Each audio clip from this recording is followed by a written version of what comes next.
nous fait l'amitié de prêter sa voix à la poétesse. Bonne soirée. Sous le titre « Une femme poète », je vous parle ce soir de Marceline Desbordes-Valmore, qui est née en 1786, quelques années avant la Révolution française donc, et morte en 1859.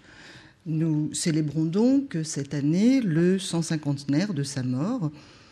Alors c'est une chose peut-être un peu étrange que de commémorer une mort plutôt qu'une naissance ou une œuvre. Mieux vaudrait peut-être retenir pour une célébration l'année suivante, 1860, qui voit paraître son dernier recueil de poèmes, le plus admirable, les Poésies inédites, recueil pour lequel elle n'avait pas trouvé d'éditeur de son vivant, mais donc anniversaire il y a. Et dans la commémoration de cette date tardive, je choisis de voir l'occasion d'évoquer non seulement une muse romantique de plus, conforme à un certain nombre d'idéaux d'époque, la femme et la poète que Nadar a immortalisée dans une photographie assez connue qui illustrait la première édition du Choix publiée dans la collection Poésie Gallimard, préfacée par Yves Bonnefoy. Donc cette photographie, prise en 1854, montre une femme âgée dans une coiffe et un costume qui peuvent paraître désuets, qui a suscité de nombreux commentaires sur lesquels je reviendrai. Et donc c'est à toutes les images et toutes les périodes et toutes les tonalités de Desbordes-Valmore que je voudrais vous convier ce soir, évoquant donc non seulement la contemporaine de Lamartine, qu'on situe parfois de façon vague dans le sillage d'un romantisme un peu éploré, mais aussi une contemporaine de Baudelaire, proche de la naissance de ce qu'on a pris pour habitude de désigner comme la modernité poétique. En 1854, l'année de cette photographie que vous ne voyez pas, elle publie les premiers vers de son étrange et célèbre poème « Le rêve intermittent d'une nuit triste », que nous n'entendrons pas ce soir parce que son étrangeté est telle que l'expérience de la lecture me semble difficile pour ce texte.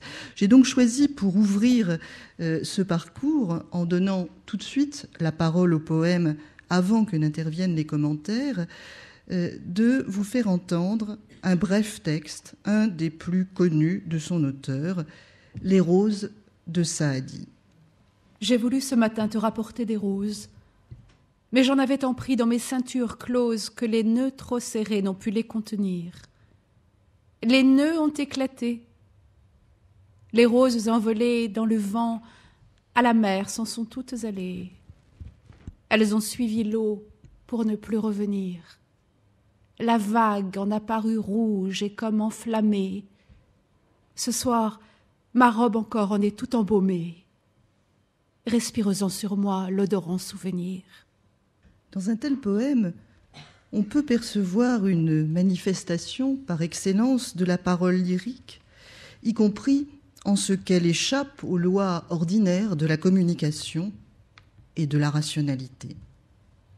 C'est ce que faisait, à sa façon, le dessinateur Gottlieb dans les années 1970, où il consacrait une page de la rubrique à Braque à ce poème, commenté ligne à ligne, avec beaucoup de verve et de grossièreté par son affreux personnage.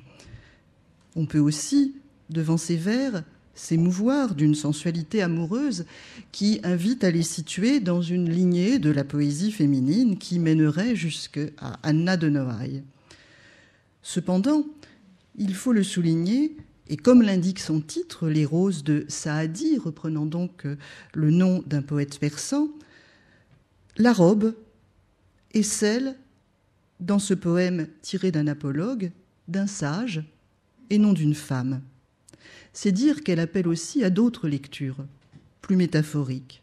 On notera d'ailleurs, si on relit ce texte avec attention, qu'il ne comporte en fait aucune marque d'accord au féminin. Dans ce poème, je percevrai donc surtout, suivant ici Yves Bonnefoy dans la préface qu'il a consacrée à ce texte dans la collection Poésie Gallimard, un élan. élan qui porte vers l'autre, ou, pour citer Bonnefoy, une transitivité qui le structure. Par-delà le trouble sensuel qui en émane, ce poème accomplit un paradoxe qu'on peut considérer comme central dans la poétique de Desbordes-Valmore. Il fait don de ce que la poète n'a pas, ici de ce que le je n'a plus, l'ayant perdu, les roses.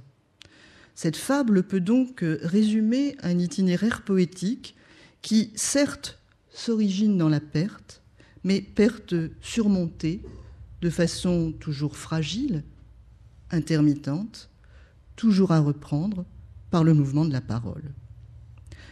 Comme en témoigne ce poème, longtemps su par cœur par de nombreux lecteurs, Marceline Desbordes-Valmore, donc, n'est pas totalement oubliée, pour la situer dans ce parcours qui va de femme écrivain en femme écrivain, évoqué dans la mémoire de la littérature française. On peut d'ailleurs aujourd'hui la lire sans difficulté. Alors ici, vous auriez dû voir des couvertures d'ouvrages que je vous invite à aller consulter en librairie ou en bibliothèque. Donc on peut la lire sans difficulté dans l'édition des œuvres poétiques complètes procurée par Marc Bertrand, que je remercie d'être ici ce soir parmi nous. On peut la lire dans une collection de poche accessible où figurer constitue déjà une forme de consécration, Poésie Gallimard, et le ministère de la Culture et de la Communication a choisi cette année de l'inscrire dans la liste de ses commémorations nationales. Pas oubliée, donc, néanmoins, nous conviendrons qu'elle ne se voit pas attribuer, c'est le moins qu'on puisse dire, une place de tout premier plan dans la poésie du XIXe siècle. Et lorsqu'elle figure dans les histoires littéraires, ce qui n'est pas toujours le cas, c'est le plus souvent sous le signe du féminin. Dans son cas, la condition de femme, loin de constituer le handicap qu'elle est souvent à la reconnaissance, semble au contraire avoir été le motif principal de cette reconnaissance et un motif de louange. Et cela sous les plumes même les moins suspectes de complaisance, celle de Barbey d'Aurevilly, ce grand pourfendeur de bas bleus, celle de Baudelaire, qui pourtant notait dans ses carnets intimes que, je cite, « la femme est naturelle, c'est-à-dire abominable ». Écoutons cependant Baudelaire parlant de Desbordes-Valmore. C'est un article publié peu après la mort de celle-ci et repris ensuite dans l'art romantique. Si le cri, si le soupir naturel d'une âme d'élite, si l'ambition désespérée du cœur, si les facultés soudaines, irréfléchies, si tout ce qui est gratuit et vient de Dieu suffisent à faire le grand poète, Marceline Valmore est et sera toujours un grand poète. Et un peu plus loin, Madame Desbordes-Valmore fut femme, fut toujours femme et ne fut absolument que femme. Mais elle fut, à un degré extraordinaire, l'expression poétique de toutes les beautés naturelles de la femme. Cette reconnaissance, ce traitement d'exception, malgré, ou plutôt ici, à travers une identification au féminin, sont remarquables. Leurs effets n'en sont pas moins très ambivalents. Alors, remarquables parce que la tradition littéraire française reconnaît peu de femmes poètes, même, et peut-être surtout, dans les moments majeurs d'invention poétique qu'ont été la Renaissance, le XIXe siècle, et encore une grande partie du XXe siècle. On pourrait dire qu'aujourd'hui, les choses sont en train de changer. Alors, parmi les quelques noms sauvés de l'oubli, on peut citer Louise Labbé, Marceline Desbordes-Valmore, Anna de Noailles, Marie Noël, alors que les femmes poètes ont été beaucoup plus nombreuses dans la vie littéraire de leur temps. Mais ensuite, elles s'effacent de l'histoire. Même Louise Labbé a vu récemment remise en cause, non exactement son existence, mais le fait qu'elle ait pu écrire elle-même les œuvres signées de son nom en 1555. Alors, selon une thèse très controversée à laquelle je n'adhère pas, dont nous n'aurons pas le temps de débattre ce soir, elle n'aurait été qu'un prête-nom pour des œuvres écrites par un groupe d'hommes et pour une sorte de supercherie littéraire.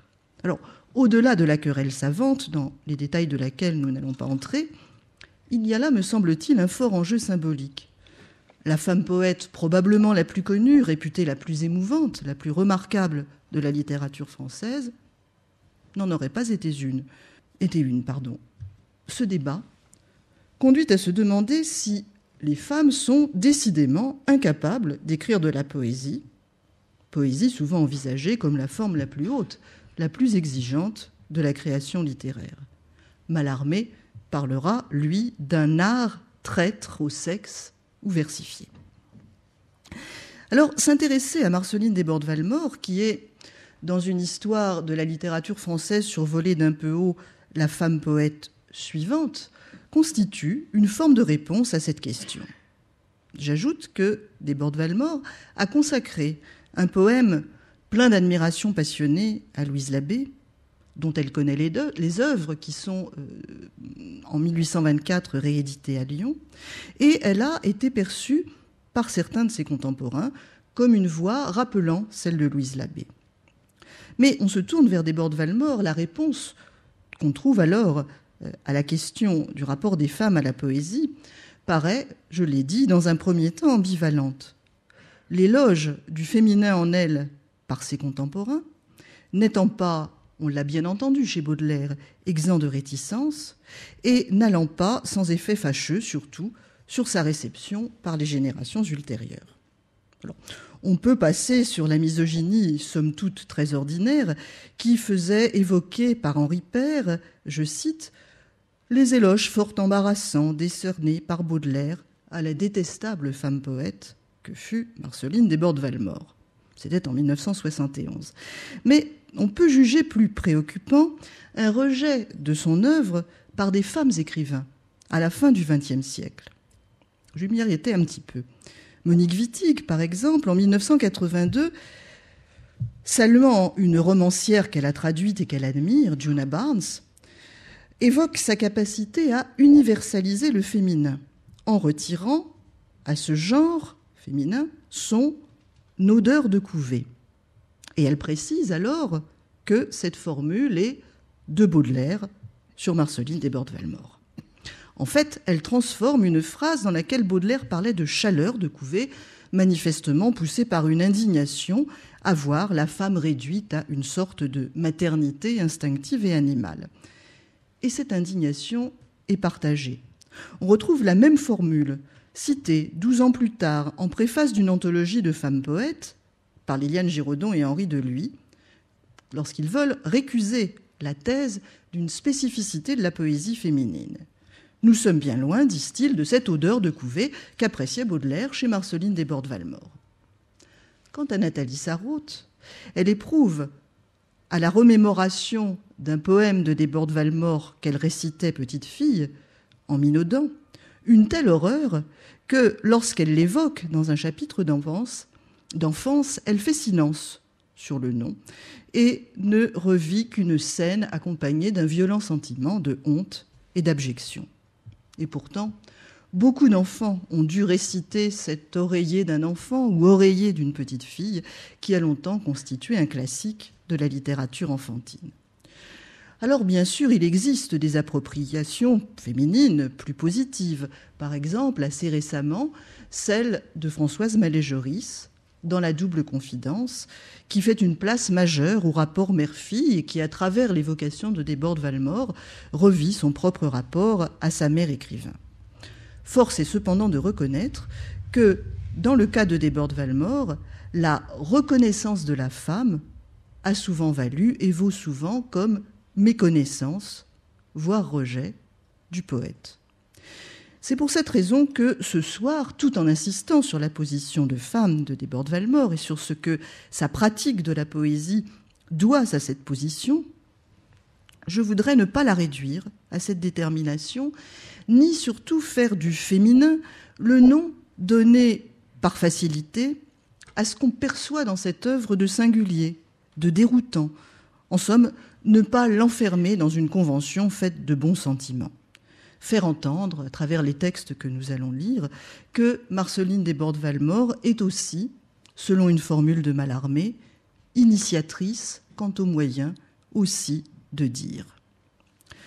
Cette perspective entraîne un choix de formulation dont il me faut dire quelques mots.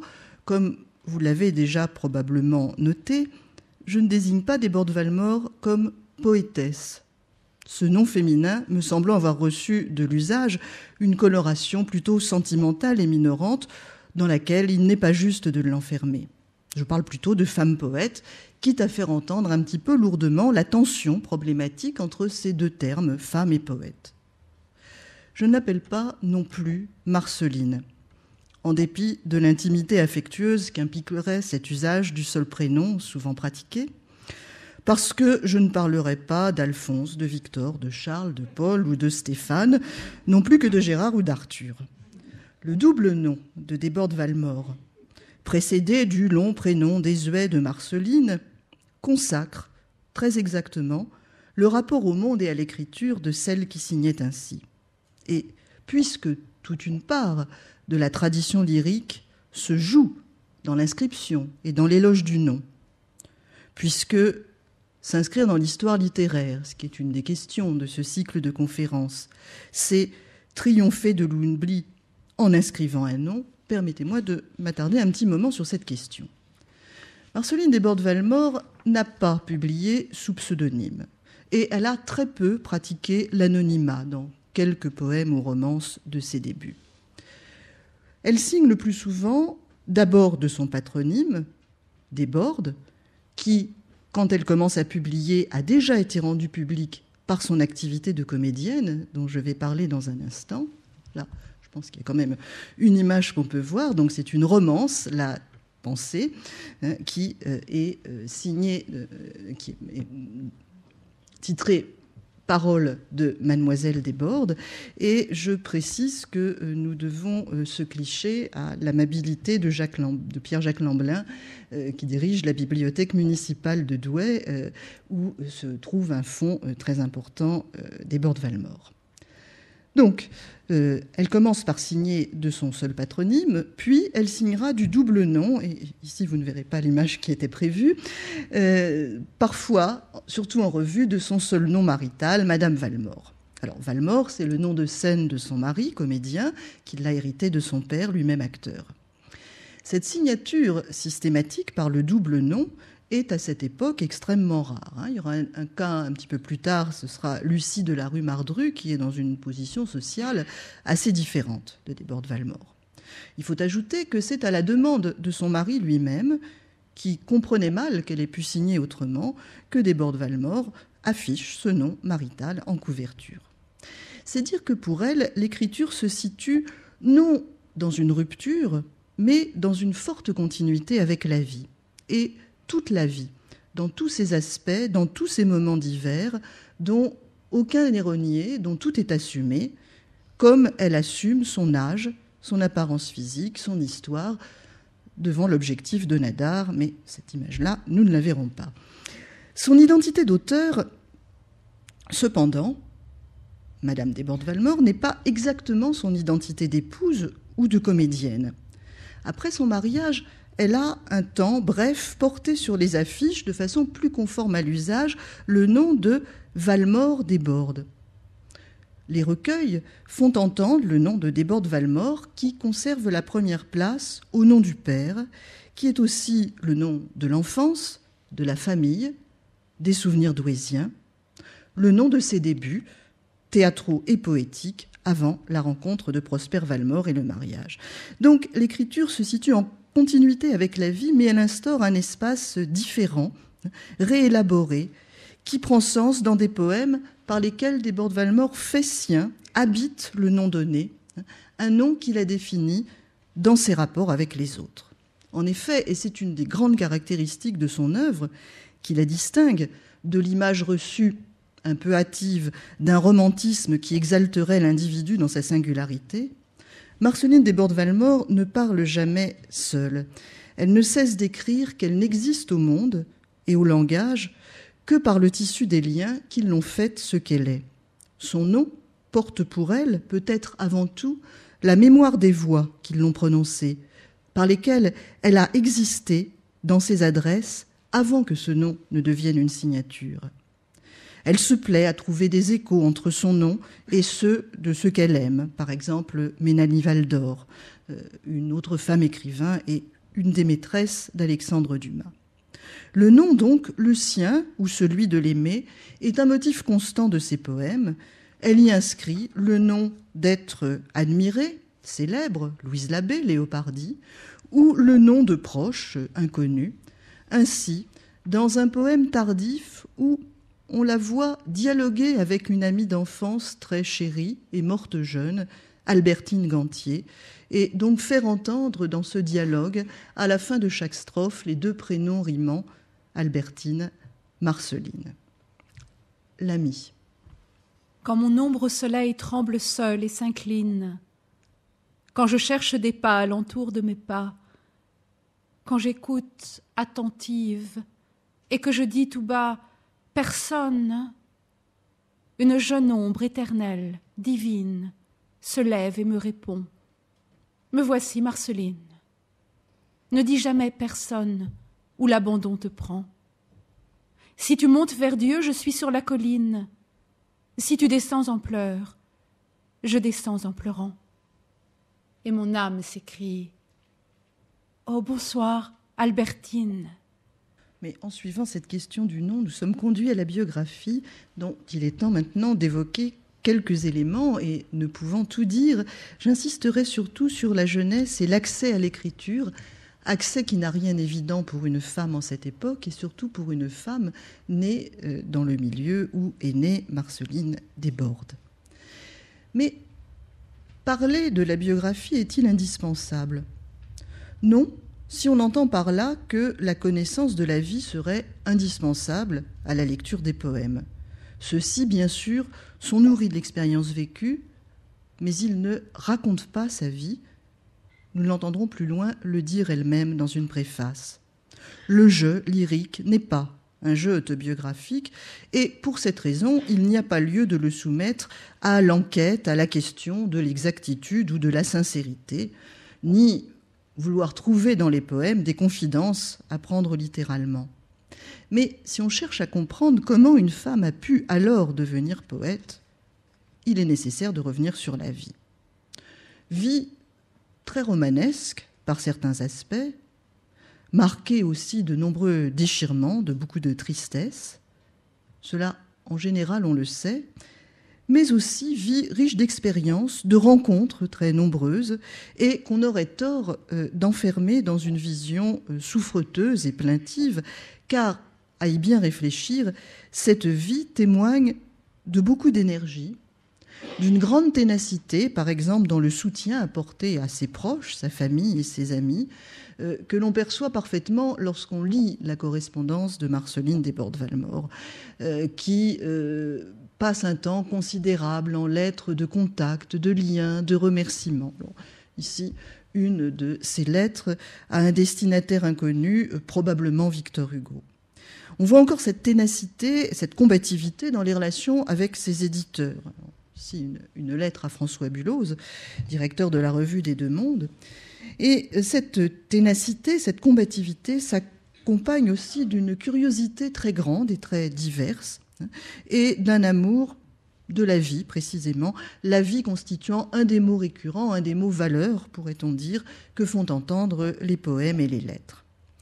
Seulement, de cette vie, on n'a longtemps connu qu'une version légendaire et assez édulcorée, celle qui s'impose encore souvent aujourd'hui.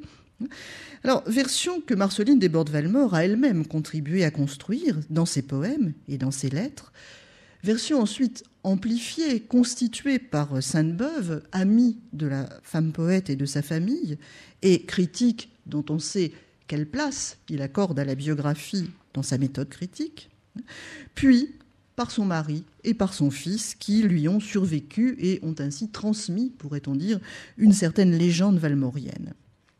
Idéalisée, cette légende est ensuite constamment reprise par la critique ultérieure, parfois jusqu'à une sorte de laïcisation de la géographie, et c'est ici une formule explicite qu'employait un de ses biographes,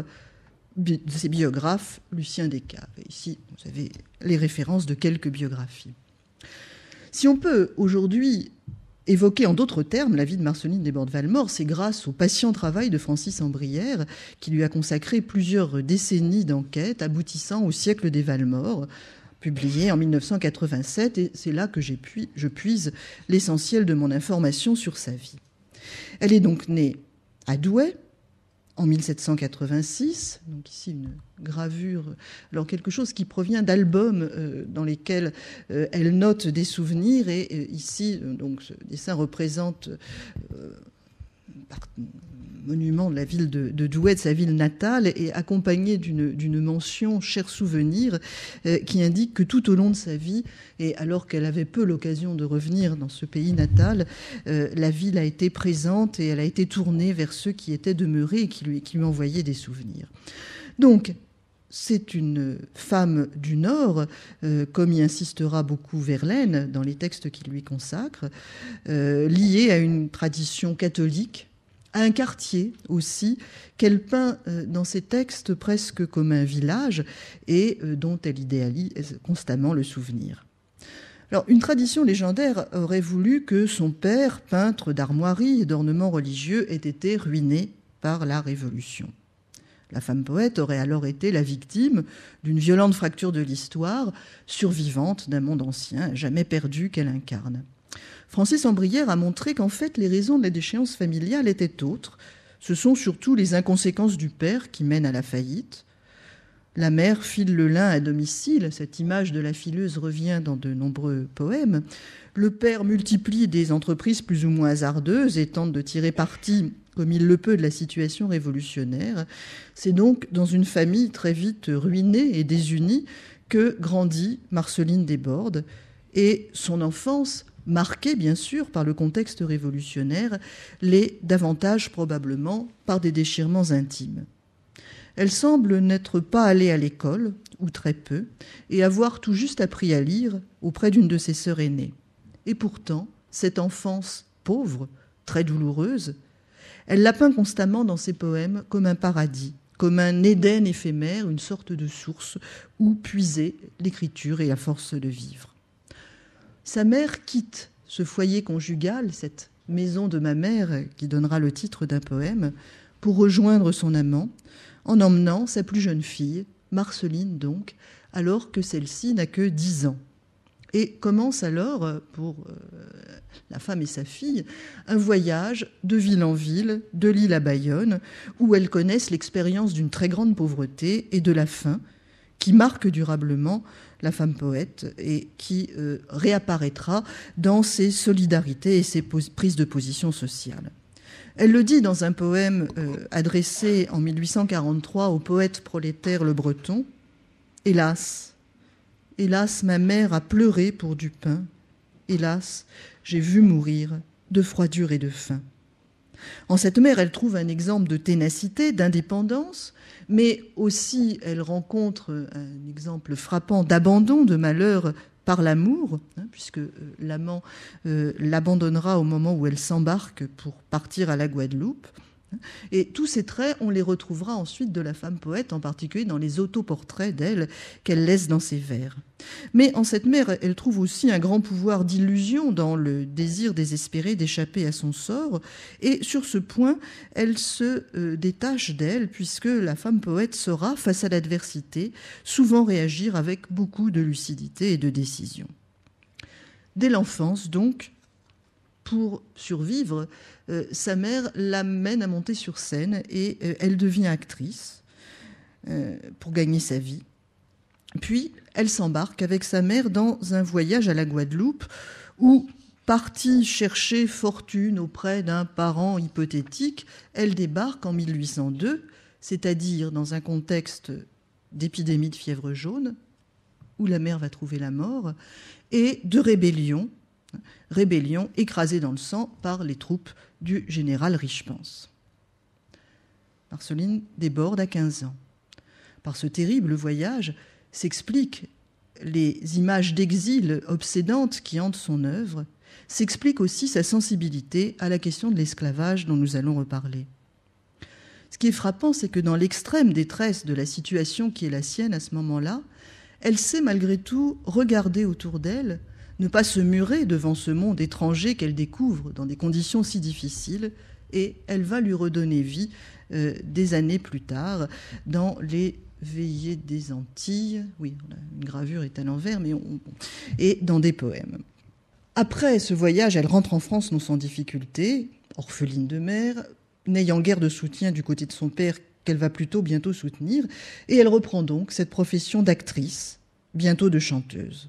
Alors, on sait quelles sont les préventions du XIXe siècle encore, les préventions morales contre les comédiennes, et si on s'en tient au seul fait, la vie de Marceline Desbordes les justifie jusqu'à un certain point. Elle met au monde 2 enfants naturels, morts en bas âge, une petite fille, née en 1805, un fils, né en 1810. C'est le fils d'un homme qu'elle aime, pour qui elle interrompt pendant un temps son métier d'actrice, et avec lequel elle aspire à une sorte de bonheur paisible et bourgeois dans la ville de Rouen. Mais la famille de notables s'oppose au mariage, et alors c'est un épisode peu connu qu'a reconstitué Francis Ambrière, refusant le statut de femme entretenue qui pourrait être le sien et qui est somme toute banal à l'époque. Marceline Desbordes impose elle-même la séparation avec cet homme qu'elle aime et décide de remonter sur scène à l'Odéon, le théâtre de l'impératrice à cette époque, pour gagner sa vie. Nous sommes en 1813. Et malgré tout, elle reste en relation amicale avec cet homme qui sera présent à la mort de leur enfant à Bruxelles 5 ans plus tard. Alors ce geste est étonnant et impressionnant. Elle s'en explique 1 an après la séparation par lettre auprès d'une amie comédienne plus jeune qu'elle. « J'ai bien souffert, Saint-Laurent. Que mon sort soit une utile leçon pour vous. Ne confiez jamais le soin de votre existence à un homme, quelque amour qu'il vous témoigne. Soyez indépendante et ne comptez que sur vos talents pour préparer votre avenir. Les circonstances changent et le plus honnête homme change avec elles. J'ai rempli, jusqu'à la fin, le devoir que je m'étais imposé de n'agir que pour le repos et les intérêts de la personne qui avait voulu mon bonheur et qui a cruellement souffert d'une séparation que j'avais cru impossible. Mais que voulez-vous opposer contre une famille entière qui s'arme du mot si faible et si fort de préjugés ? Donc, elle remonte sur scène et à l'Odéon, elle a du succès et fait verser des larmes aux salles. Elle commence aussi à publier des romances, genre alors très en vogue, et là aussi rencontre le succès puisque en 1815, le Journal de Paris lui décerne la Palme de la Romance. C'est donc d'abord à travers des forts morales que cette femme est venue à la littérature. Les contes de l'enfance et les chansons, portés par la voix de la mère, les chants et les discours révolutionnaires aussi, le théâtre, les romances. Voici un de ses premiers textes connus, peut-être inspiré par cette séparation à regret, mais voulue avec Eugène Desbordes. Elle y adopte la forme très banale, alors dans ce genre de texte, de la lettre, forme qui lui permet une adresse directe à l'autre, adresse qu'on retrouvera très souvent dans ses poèmes. Et le texte est marqué par une sorte de refrain dont il tire son caractère obsédant. Il s'intitule « Le billet » et c'est la première version que nous allons entendre. Je vous écris à l'ombre du mystère, puisque s'écrire et se parler tout bas. Mais je l'avoue, en ce lieu solitaire, tout est tranquille, et mon cœur ne l'est pas. Je vous écris. Je vous écris. Quand l'âme est oppressée, le temps s'arrête et n'a plus d'avenir. Ah, loin de vous, je n'ai qu'une pensée, et le bonheur n'est plus qu'un souvenir. Je vous écris. Je vous écris. M'aimeriez-vous encore ? Si votre cœur n'est plus tel qu'autrefois, faites du moins, faites que je l'ignore. S'il est constant, dites-le, je le crois. Je vous écris. Alors, ce poème a été mis en musique plusieurs fois, par Lélu, par Garat, par Pauline Duchambe, et les contemporains ont certainement entendu et peut-être chanter ou fredonner les vers de Desbordes-Valmore avant de les lire. Mais les suites de la chute de Napoléon, la chasse de l'Odéon vers le Grand Théâtre de Bruxelles, où elle rencontre et épouse Prosper Valmore. Prosper Valmore, c'est un jeune, il est plus jeune qu'elle de 7 ans, et beau tragédien, qui vient du théâtre français, où il a été le protégé de Mademoiselle Georges, et qu'on peut croire alors promis à une brillante carrière, même si, malheureusement, tel ne sera pas le cas. Quant à Marceline Desbordes, les noms des théâtres dans lesquels elle a joué, l'Opéra Comique, l'Odéon, le Grand Théâtre de Bruxelles, montrent que si elle n'a pas été une comédienne de tout premier plan, elle a néanmoins connu une réelle notoriété. Elle a été appréciée et du public et des critiques, et les critiques en particulier louent chez elle ce qu'ils appellent son naturel, sa sensibilité et la justesse de sa diction, toute qualité qu'on trouvera louée aussi presque dans les mêmes termes à propos de ses vers.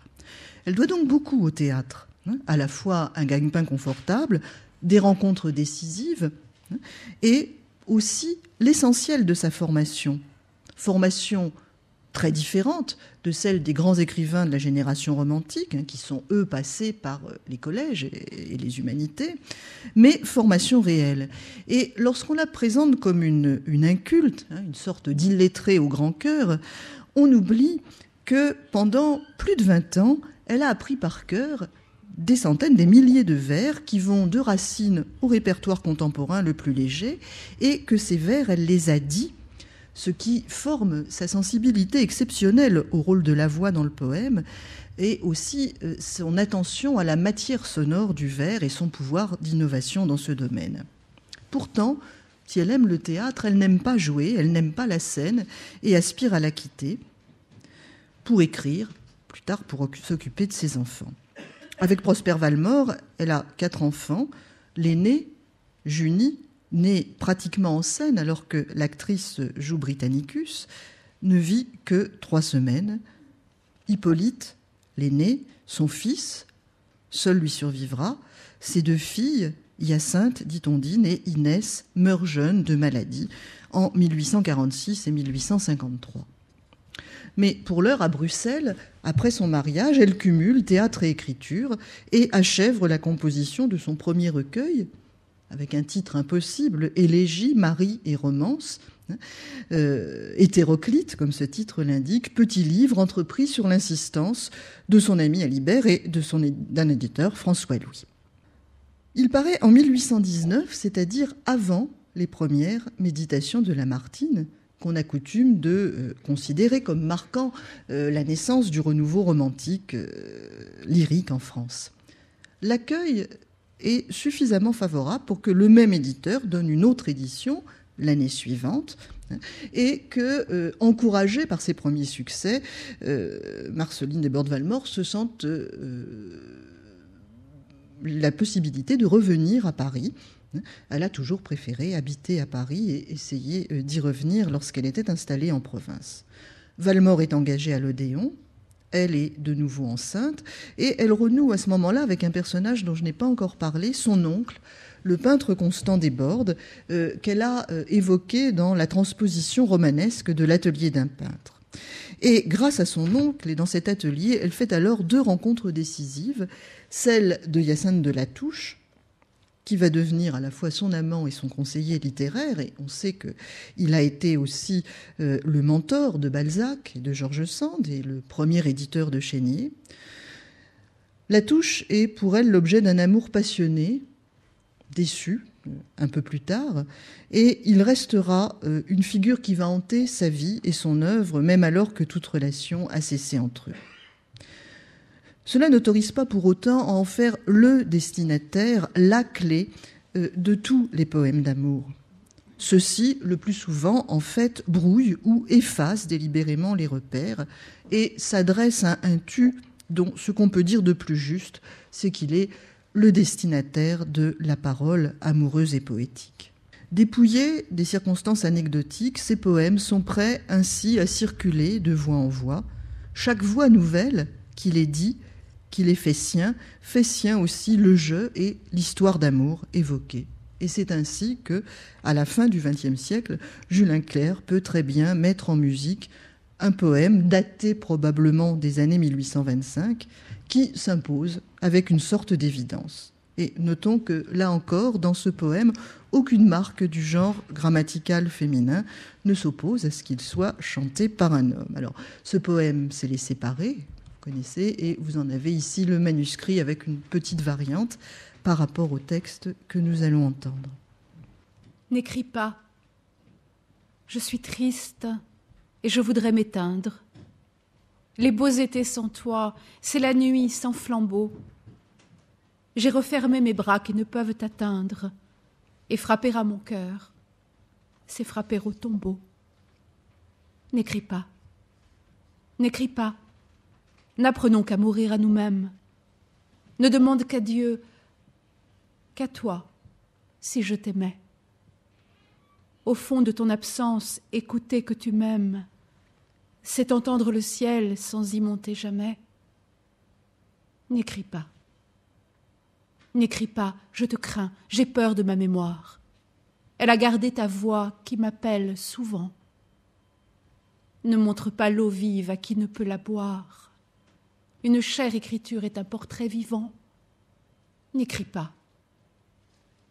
N'écris pas ces doux mots que je n'ose plus lire. Il semble que ta voix les répand sur mon cœur, que je les vois brûler à travers ton sourire. Il semble qu'un baiser les empreint sur mon cœur. N'écris pas.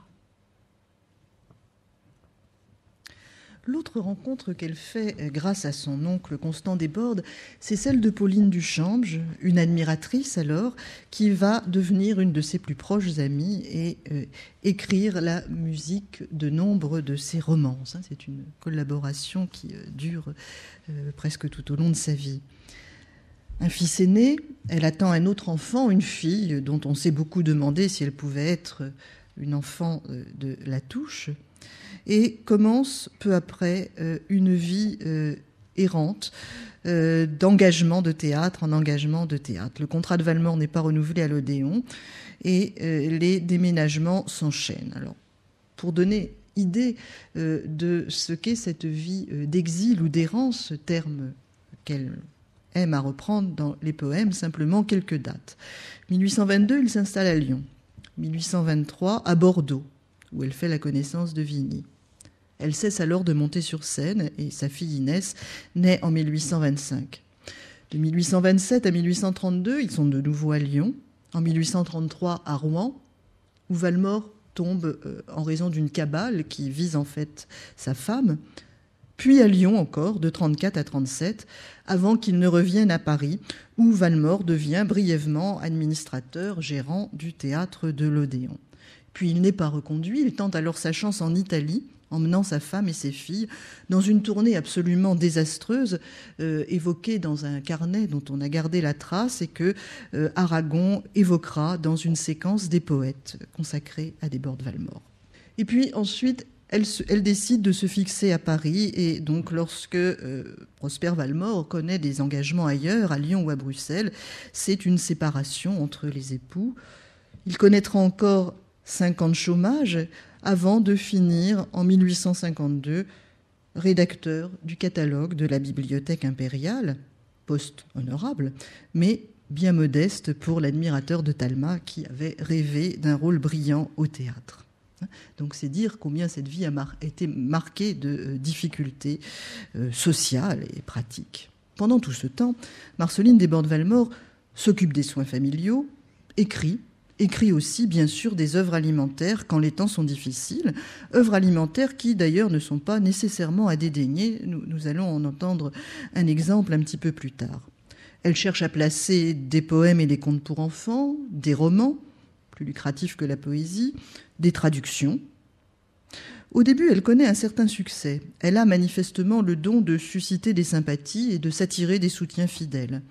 En 1826, elle obtient, grâce à Latouche et à Madame Récamier, une pension annuelle de 1500 francs, qu'elle refuse d'abord, par sentiment de dignité et par conviction politique, et que son entourage la convainc d'accepter. Elle est d'abord et surtout poète, et après les poésies de 1820, donne des éditions remaniées en 1822, 1825, et puis un ensemble important, en 3 volumes, les Poésies de 1830. Alors, on peut s'amuser ou s'irriter de ces titres de recueils qui n'en sont pas, poésie, poésie nouvelle, élégie. Peut-être valent-ils mieux, cependant, pour la postérité, que les titres qui vont suivre. Les pleurs, 1833. Pauvres fleurs, 1839. Bouquets et prières, 1843. Ces titres, à nos oreilles de lecteurs d'aujourd'hui, sont marqués par un romantisme sentimental vite devenu désuet qui contribue plutôt, à tort, à détourner de la lecture. Dans les années 1840, elle est touchée par la désaffection qui atteint la poésie romantique et plus encore celle des femmes, et, je l'ai dit, elle ne parviendra pas à publier de son vivant son dernier recueil de poèmes. Donc, ici, vous avez une liste de ses œuvres principales qu'il faut tout de même voir pour prendre la mesure d'une production bien plus importante que l'idée qu'on s'en fait a priori. Elle s'est donc mise à la prose très tôt, avec Les Veillées des Antilles, écrit des romans dont le plus intéressant est incontestablement L'Atelier d'un peintre, que Aragon republiera en feuilleton dans les Lettres françaises en 1848. Elle publie des nouvelles dont on retiendra Les Veillées des Antilles, republiées à l'Harmattan, 8 femmes, Doménica, et des contes. Et à la fin de sa vie, on peut dire qu'elle est un auteur pour enfants reconnu et publié. Ses relations avec la vie de son temps sont très nombreuses. Elle, malgré les fréquentes installations en province, malgré les charges familiales, elle compte de nombreuses amitiés. Alors quelques noms qui vont convoquer tout l'horizon du romantisme: Vigny, Hugo, Sophie Gay, la mère de Delphine Gay de Girardin, Lamartine, avec qui elle échange des poèmes d'éloge assez célèbres, Balzac, Sainte-Beuve, Dumas, Marie Dagout. Elle est parvenue à se faire dans ce romantisme une place à part. Je cite ici une formule de Sainte-Beuve. Bien sûr, elle n'y est pas la seule femme. D'autres, dont j'aurais aimé vous montrer les portraits, y écrivent avec elle et profitent d'une sorte de mode de la muse, pourrait-on dire, entre le début des années 1820 et le début des années 1830. Elle y est certainement une des plus respectées et surtout, quand passe la mode romantique, au lieu de se tourner exclusivement vers des productions en prose, comme le font Amable Tastu ou Louise Collet, malgré ces nombreux soucis de famille et d'argent que j'ai évoqués, malgré les maladies et les deuils, elle continue à écrire des poèmes et elle produit cette œuvre poétique originale qu'il est temps d'entendre maintenant. Car de la fin de sa vie, il y a d'une certaine façon peu à raconter. Je crois qu'il vaut mieux maintenant laisser la parole au poème que nous essaierons de faire entendre en alliant des motifs attendus et des motifs qui le sont moins. Alors, bien sûr, d'abord, Desbordes-Valmore est associé à la poésie amoureuse, et nous avons déjà dans cette veine entendu 2 romances, mais c'est aussi par quelque chose de plus véhément que ses contemporains l'ont perçu d'abord, l'identifiant à une poésie du cri. La formule est de Barbet, mais elle revient sous presque toutes les plumes des critiques, dans une sorte d'expression immédiate de la passion qui s'exprimerait là, du moins l'a-t-on longtemps cru, sans art. En fait, la force de sa voix, une voix qui en effet ne ressemble à rien dans la poésie française des années 1820, doit beaucoup au théâtre. Comme une héroïne tragique, en scène, dans de nombreux poèmes, une femme semble être là, qui se livre dans une parole apparemment désordonnée. Et les lecteurs ont alors l'illusion que c'est la femme poète même qui leur parle, ici et maintenant. Ainsi, avec l'élégie, dont nous allons entendre des extraits, le début et la fin, qui apparut dans son premier recueil, élégie où on peut entendre des accents qui nous semblent venus de Phèdre. La sœur, d'ailleurs, à qui s'adresse le jeu féminin qui parle, tient un peu ici le rôle d'une confidente. Ma sœur, il est parti. Ma sœur, il m'abandonne. Je sais qu'il m'abandonne. Et j'attends. Et je meurs. Je meurs. Embrasse-moi. Pleure pour moi. Pardonne. Je n'ai pas une larme et j'ai besoin de pleurs. Tu gémis que je t'aime. Oh, jamais le sourire ne te rendit plus belle au plus beau de nos jours. Tourne vers moi les yeux, si tu plains mon délire. Si tes yeux ont des pleurs, regarde-moi toujours. Mais retiens tes sanglots. Il m'appelle. Il me touche. Son souffle en me cherchant vient d'effleurer ma bouche. Laisse, tandis qu'il brûle et passe autour de nous. Laisse-moi reposer mon front sur tes genoux. Écoute, ici, ce soir, à moi-même caché, je ne sais quelle force attirait mon ennui. Ce n'était plus son ombre à mes pas attachés. Oh, ma sœur, c'était lui, mais changé, mais triste. Sa voix tendre avait pris des accents inconnus aux mortels, plus ravissants, plus purs, comme on croit les entendre quand on rêve les cieux au pied des saints autels. Il parlait, et ma vie était près de s'éteindre. Sa plainte m'accusait. Le crime, je l'ignore. J'ai fait pour l'expliquer des efforts superflus. Ces mots seuls m'ont frappé. Il me les crie encore. Je ne te verrai plus. Et je l'ai laissé fuir. Et ma langue glacée a murmuré son nom qu'il n'a pas entendu. Et sans saisir sa main, ma main s'est avancée, et mon dernier adieu dans les airs s'est perdu. La fin du poème où le corps défaille et trahit la femme qui parle ou ne peut plus parler rappelle aussi une ode de Sappho, connue sous le titre d'Ode à l'aimer. Et souvent, ses contemporains ont voulu retrouver en Marceline Desbordes-Valmore une Sappho. Elle-même n'a jamais, à ma connaissance, évoqué délibérément ce modèle.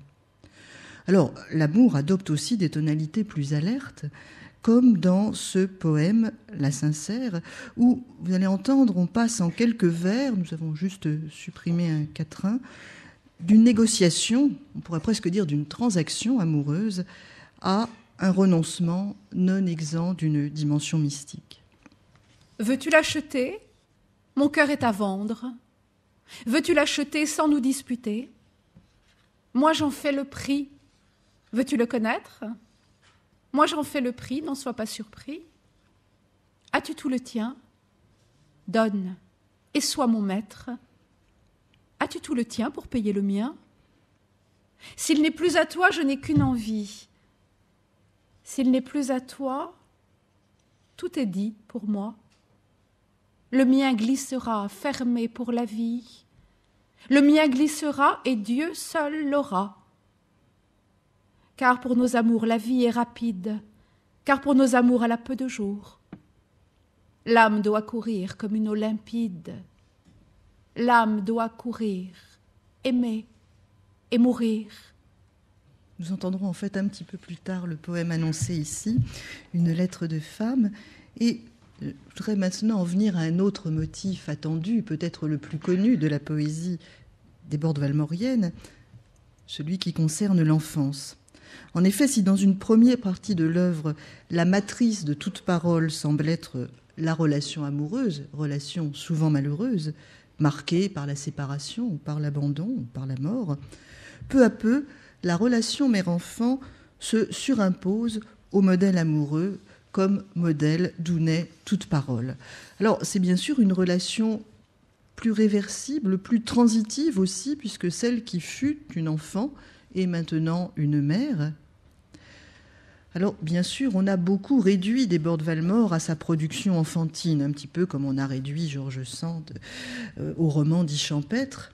Mais pour bien comprendre cette production, il faut se rappeler combien la parole sur l'enfance, chez elle, ou aux enfants, est indissociable de l'expérience toujours présente, toujours vivante de sa propre enfance.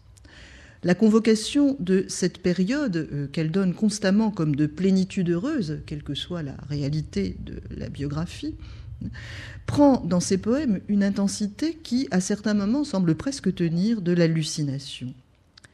Et quelle que soit la nostalgie de l'innocence perdue qu'elle y développe, dans laquelle elle semble déplorer l'entrée de l'enfant dans le savoir et dans l'histoire, elle n'y récuse jamais complètement l'apprentissage du langage, semble l'attendre ou le désirer, au contraire, et surtout, elle utilise un lexique dans lequel elle peint un monde où tout est langage, tout est chant, tout est parole, et tout se déchiffre.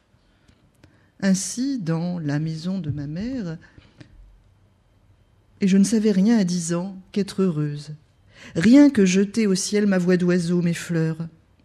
Je n'avais rien appris, rien lu que ma prière, quand mon sein se gonfla de chants mystérieux. J'écoutais Notre-Dame, et j'épelais les cieux, et la vague harmonie inondait ma paupière. Les mots seuls y manquaient, mais je croyais qu'un jour on m'entendrait aimer pour me répondre amour. Et les psaumes d'oiseaux cachés dans le feuillage, ce qu'ils racontent au ciel par le ciel répondu, mon âme qu'on croyait indolente ou volage, l'a toujours entendu. Et Notre-Dame, c'est une église de Douai, proche de la maison natale. En somme, Desbordes-Valmore affirme, peu avant Baudelaire, que l'enfance est poète. Assise ou turbulente, elle reconnaît tout, empreint de plus haut lieu. Et à cette enfance, comme elle le dit dans un autre vers, elle revient toujours, jusque dans les admirables longs poèmes du dernier recueil. Ici, petite parenthèse, une des difficultés de faire entendre Desbordes-Valmore dans la diversité de ses tonalités, c'est qu'elle a écrit beaucoup de poèmes longs, ce qui était tout à fait conforme aux pratiques poétiques du temps, mais ce qui n'est plus très conforme à notre habitude d'écoute contemporaine. Et donc nous avons dû faire un petit peu à contre-cœur le choix de couper certains de ces poèmes. Ce sera donc le cas du poème que nous allons entendre maintenant, La fileuse et l'enfant, dont nous donnerons quelques strophes, le début et la fin, que Sabine Audepin va lire. Alors, La fileuse et l'enfant, c'est un poème très connu, non seulement parce que c'est un poème d'évocation du pays natal, mais parce que c'est un des 2 poèmes que Desbordes-Valmore a écrit en vers de 11 syllabes. Ces vers très originaux, qu'elle est la première à utiliser au XIXe siècle, qui lui ont valu de rester dans l'histoire de la poésie française pour cette innovation à laquelle Verlaine rendra hommage. Dans ce poème, une fois de plus, vous allez le voir, l'entendre, elle se peint en écouteuse, comme si sa propre voix naissait d'une écoute première, en prolongement et en réponse aux mots entendus dans l'enfance. La fileuse et l'enfant. J'appris à chanter en allant à l'école. Les enfants joyeux aiment tant les chansons. Ils vont les crier aux passereaux qui volent. Aux nuages, au vent, ils portent la parole, tout légers, tout fiers de savoir des leçons. La blanche fileuse, à son rouet penché, ouvrait ma jeune âme avec sa vieille voix. Lorsque j'écoutais, toute lasse et fâchée, toute buissonnière en un saule caché, pour mon avenir ces thèmes d'autrefois. Elle allait chantant d'une voix affaiblie, mêlant la pensée au lin qu'elle allongeait, courbée au travail comme un pommier qui plie, oubliant son corps d'où l'âme se délie. Moi, j'ai retenu tout ce qu'elle songeait. Ne passez jamais devant l'humble chapelle sans y rafraîchir les rayons de vos yeux. Pour vous éclairer, c'est Dieu qui vous appelle. Son nom dit le monde à l'enfant qui l'épelle. Et c'est, sans mourir, une visite aux cieux. Les ramiers s'en vont où l'été les emmène. L'eau court après l'eau qui court sans s'égarer. Le chêne grandit sous le bras du grand chêne. L'homme revient seul où son cœur le ramène, où les vieux tombeaux l'attirent pour pleurer. J'appris tous ces chants en allant à l'école. Les enfants joyeux aiment tant les chansons. Ils vont les crier aux passereaux qui volent. Aux nuages, au vent, ils portent la parole, tout légers, tout fiers de savoir des leçons. Même dans les textes écrits pour les enfants, dont on a une vision souvent plus conformiste, et qui sont en effet souvent marqués par les normes morales de leur époque, surtout quand ils s'adressent aux petites filles, il faut bien le dire.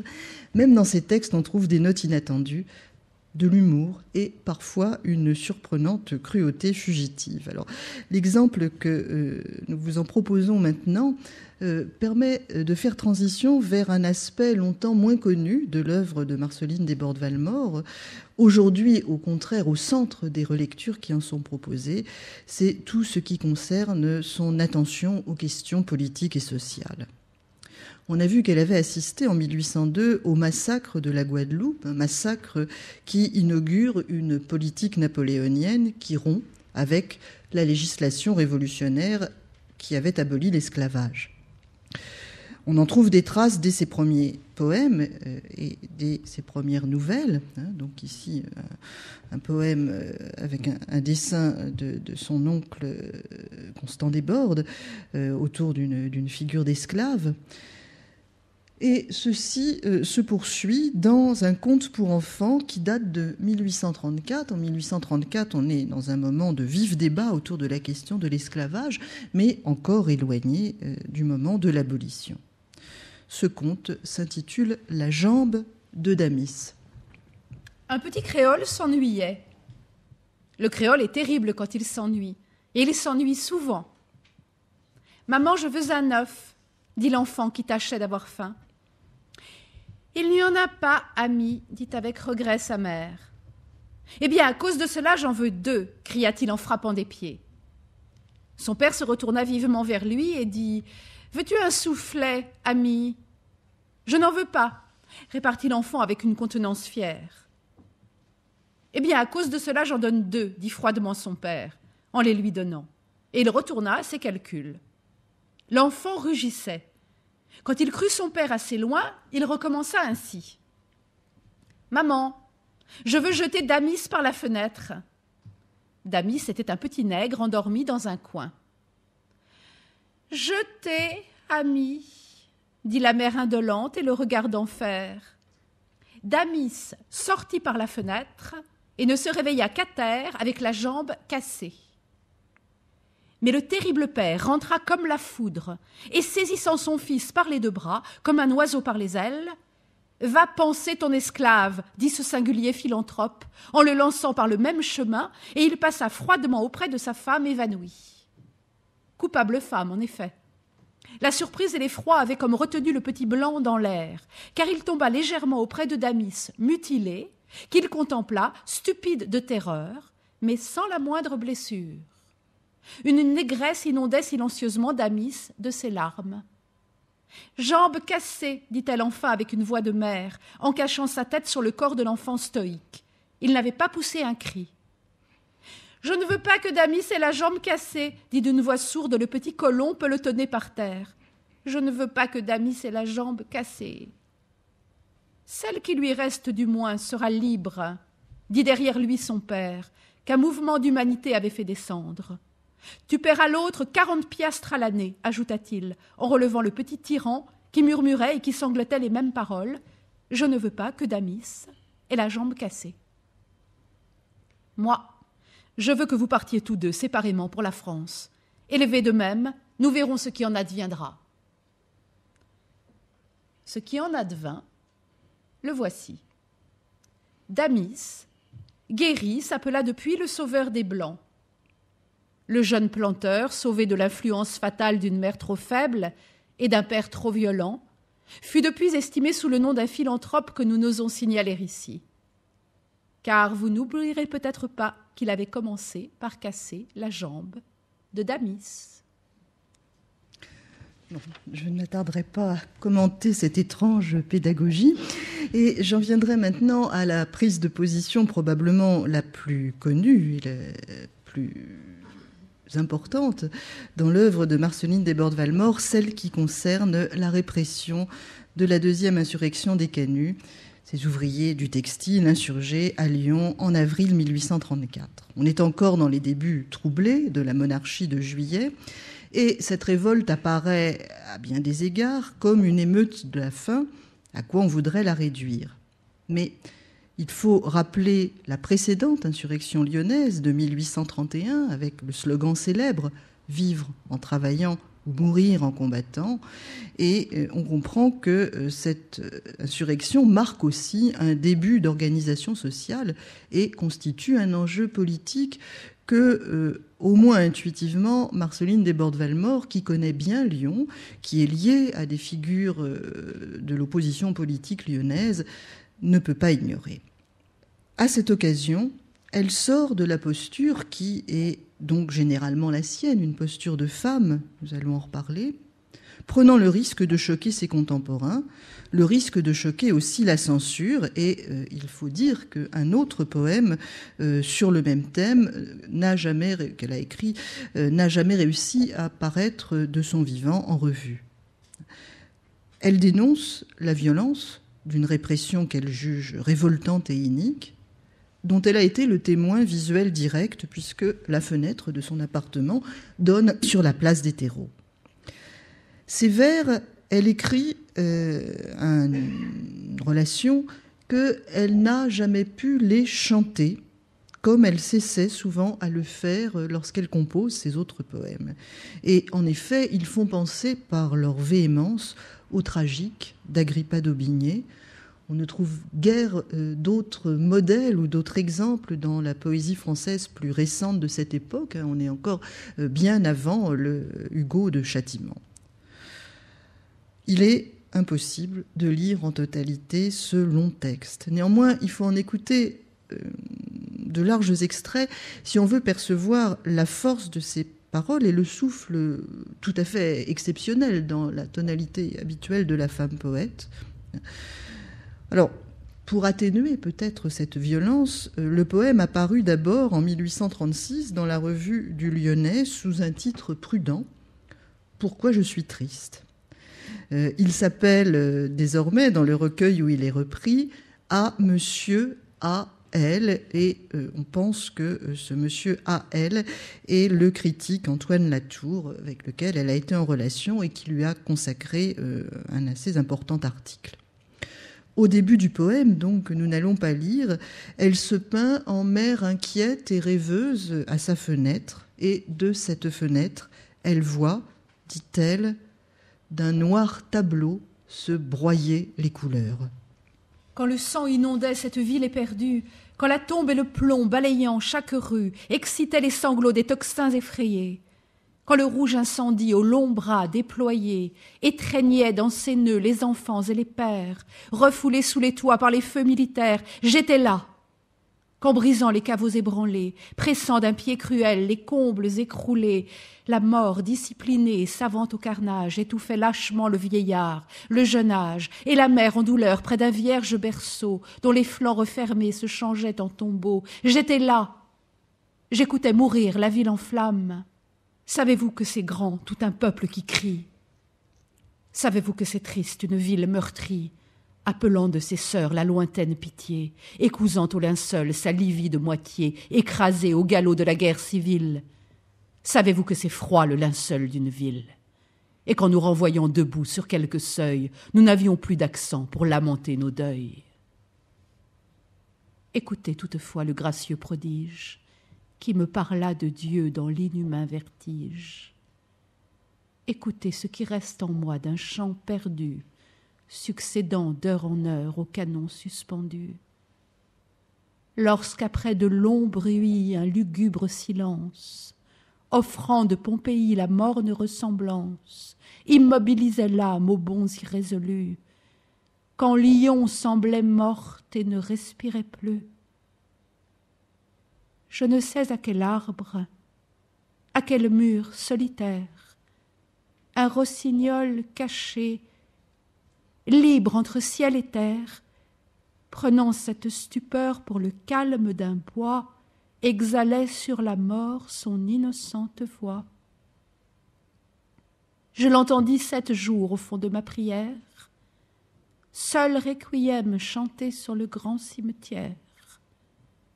Puis la bombe troua le mur mélodieux, et l'hymne épouvanté alla finir aux cieux. Après avoir entendu ce poème et les différentes tonalités de ce parcours, je crois qu'il est temps de revenir à la question de la position féminine en poésie, qu'on aura désormais perçue peut-être moins sentimentale ou moins simple qu'on ne l'a souvent voulu.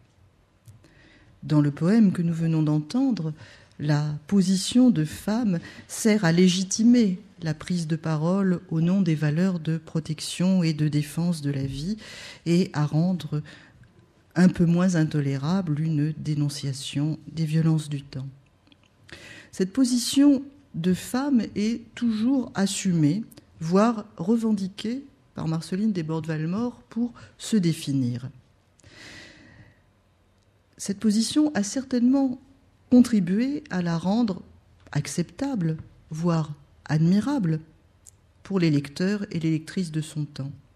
C'était aussi pour elle le moyen de ne pas nier des aspects majeurs de son expérience, de la maternité dont elle parle comme on n'avait probablement jamais fait en poésie avant elle.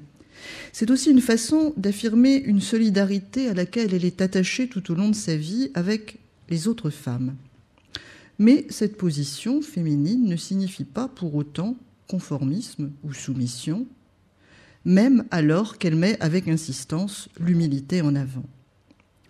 L'invoquer lui permet aussi de situer sa parole dans une éthique autre, qui est en même temps une éthique de la vie et de la poésie. On trouve cette éthique clairement exposée dans la préface en prose au recueil de Bouquets et prières, qu'on peut considérer comme un poème en prose, au même moment qu'Aloysius Bertrand et un petit peu avant Baudelaire. Dans cette préface, dont Sabine Hautepin va lire de larges extraits, à travers l'image du grillon, Desbordes-Valmore affirme sa propre nécessité, la nécessité de l'infime. Elle y est aussi cet enfant prodigue qui hante ses textes et constitue une sorte de répondant allégorique, si on veut reprendre la formule de Jean Starobinski, du poète, hanté par le désir d'un impossible retour. Donc cette préface s'intitule « Une plume de femme ». Courez, ma plume, courez. Vous savez bien qui vous l'ordonne.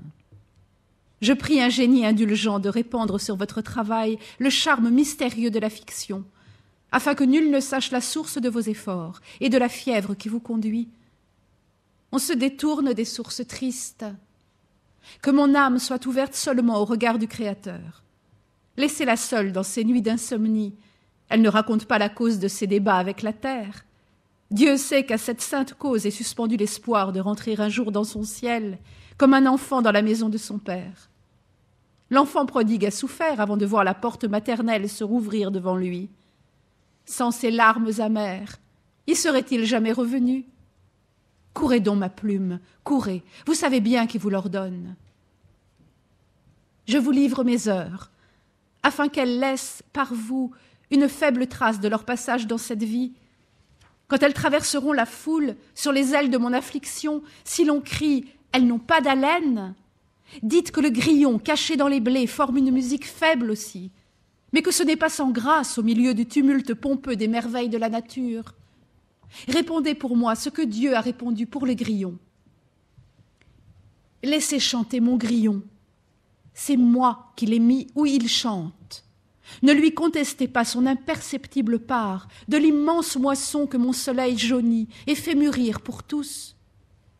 Courez donc, ma plume, courez, vous savez bien qui vous l'ordonne. Vous ne blesserez pas, vous ne bégayerez pas un mot de haine quand ce serait pour repousser l'injure.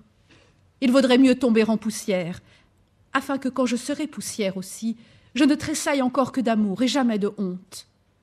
Afin que si j'attends au fond du purgatoire des cris si tristes mais si doux par Dante qui l'a vu, toutes les âmes heureuses, en passant légères et sauvées devant moi, me disent avec un sourire « Au revoir ». À ce prix donc, trempé d'encre ou de larmes, courez ma plume, courez. Vous savez bien qui vous l'ordonne. S'agissant de la position de femme en poésie, On a beaucoup cité les premiers vers d'un poème tiré des poésies inédites intitulé « Une lettre de femme ». Ces premiers vers, les femmes, je le sais, ne doivent pas écrire, j'écris pourtant. On a été tenté de les solliciter pour en tirer une leçon féministe de transgression ou d'indépendance. Force est de reconnaître que, à lire la totalité de cette lettre de femme, ce féminisme n'est pas si évident, tout le message de cette lettre étant en fait de don sans retour. Mais à qui serait tenté de s'en désoler ou de s'irriter de cet accès de dévouement, il faut néanmoins faire observer qu'il s'agit bien ici d'un poème, non d'une vraie lettre.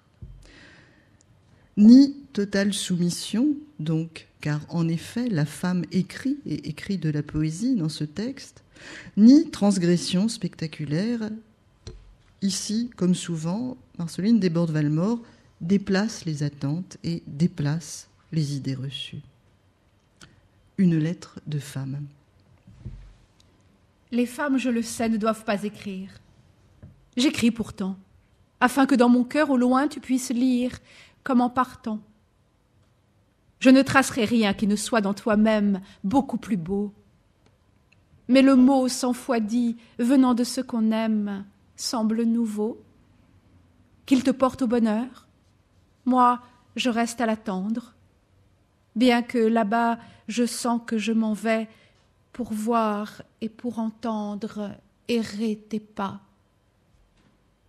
Ne te détourne point s'il passe une hirondelle par le chemin, car je crois que c'est moi qui passerai, fidèle, toucher ta main.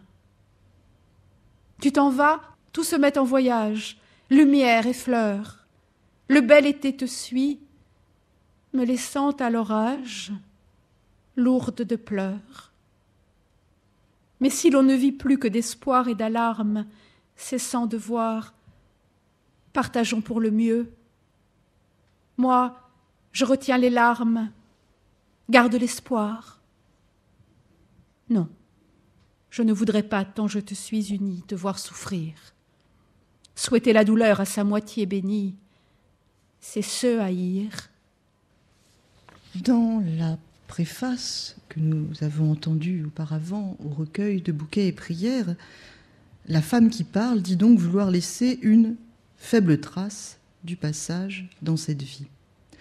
La même aspiration se trouve reprise dans les derniers poèmes, souvent complétée de cette idée que la trace n'existera et ne prendra sens que dans la relation aux autres, une fois de plus, et par la voix des autres. La section foi des poésies inédites s'achève sur une sorte de prière qui est une prière terrestre et presque immanente. Que mon nom ne soit rien qu'une ombre douce et vaine, qu'il ne cause jamais ni l'effroi ni la peine, qu'un indigent l'emporte après m'avoir parlé et le garde longtemps dans son cœur consolé. On notera que l'humilité du sujet qui parle ici et celle du projet poétique, si loin qu'elle aille, ne va pas cependant jusqu'à l'anéantissement.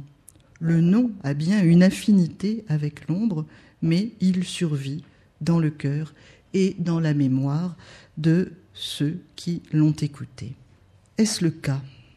La prière a peut-être été souvent très radicalement, trop radicalement entendue, et le nom totalement oublié ou ne ressurgissant que par intermittence, pour reprendre cet adjectif.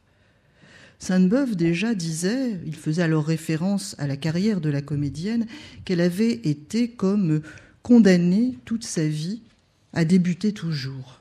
Cette condamnation aux éternels débuts semble se prolonger un petit peu à titre posthume, soit à travers des images hostiles et même si nous ne pouvons pas voir la photographie de Nadar, peut évoquer ce commentaire cruel et, je crois, peu fondé de Roland Barthes dans La Chambre claire. Roland Barthes qui n'avait peut-être pas beaucoup lu Marceline Desbordes-Valmore. Donc, parlant de la question de la ressemblance en photographie, il commente ce portrait et dit qu'elle reproduit sur son visage la bonté un peu niaise de ses vers. L'affaire semble entendue. Mais elle est aussi, Marceline Desbordes-Valmore est aussi l'objet de perpétuelles redécouvertes, alors présente bien sûr dans toutes les variations sur le féminin que j'ai déjà évoquées, présente aussi, et c'est peut-être moins évident, comme cette paradoxale virtuose du vers que saluait déjà en elle Robert de Montesquieu, et comme cette voix poétique qui sera transmise comme un écho, de voix en voix, de plume en plume, si on veut garder la métaphore, dans un statut à la fois de poète populaire, poète appris par cœur, y compris par les enfants, et de poète pour poète, salué par ses pairs, sans jeu de mots, et on sait qu'elle a été saluée par Baudelaire, Rimbaud, Verlaine, Aragon. Alors, Aragon qui écrira avec peut-être un peu d'optimisme en 1948 que Marceline Desbordes-Valmore n'a été que tardivement considérée comme l'un des plus grands poètes français. Et il invitait alors à une révision des valeurs dans une rupture avec ce qu'il appelait, à la suite de Lautréamont, les grandes têtes molles du romantisme. Bon, alors, il n'est pas possible de citer tous les hommages, et donc j'ai choisi ce soir d'achever le parcours avec Verlaine. Non avec l'hommage si important qu'il lui rend en la faisant figurer dans la deuxième série des poètes maudits, sorte de passeport inattendu pour la postérité et la modernité, sans lire non plus le long poème très tardif qu'il lui adresse à l'occasion de l'inauguration du monument dans sa ville natale, les poèmes que Verlaine ne sera pas présent pour lire, puisqu'il est mort auparavant, mais en revenant un petit peu plus tôt, avec un poème des romances sans parole, un poème qui date probablement de la période de sa véritable découverte de Marceline Desbordes-Valmore, découverte dont il dit lui-même qu'il la doit à Rimbaud, je ne sais pas si oui, qu'il la doit à Rimbaud, une ariette dans laquelle Verlaine s'approprie à la fois les mots et les rimes de Marceline Desbordes-Valmore, quelques-unes de ces images récurrentes, où il s'approprie son vers de 11 syllabes, ce fameux vers de 11 syllabes est césuré de la même façon, 5-6, et où il s'approprie de façon déconcertante jusqu'à l'emploi du féminin. De qui s'agit-il ? Qui parle dans cette ariette 4 ? Il faut, voyez-vous, nous pardonner les choses. De cette façon, nous serons bien heureuses. Et si notre vie a des instants moroses, du moins nous serons, n'est-ce pas, deux pleureuses. Oh, que nous mêlions, âmes sœurs que nous sommes, à nos vœux confus la douceur puérile, de cheminer loin des femmes et des hommes, dans le frais oubli de ce qui nous exile. Soyons deux enfants, soyons deux jeunes filles, éprises de rien et de tout étonnées, qui s'en vont pâlir sous les chastes charmilles, sans même savoir qu'elles sont pardonnées. Qui parle quand une voix dit « je » ou comme ici dit « nous » dans un poème? La lecture et l'écoute de Marceline Desbordes-Valmore rouvrent aussi, comme on l'a vu ce soir, cette question.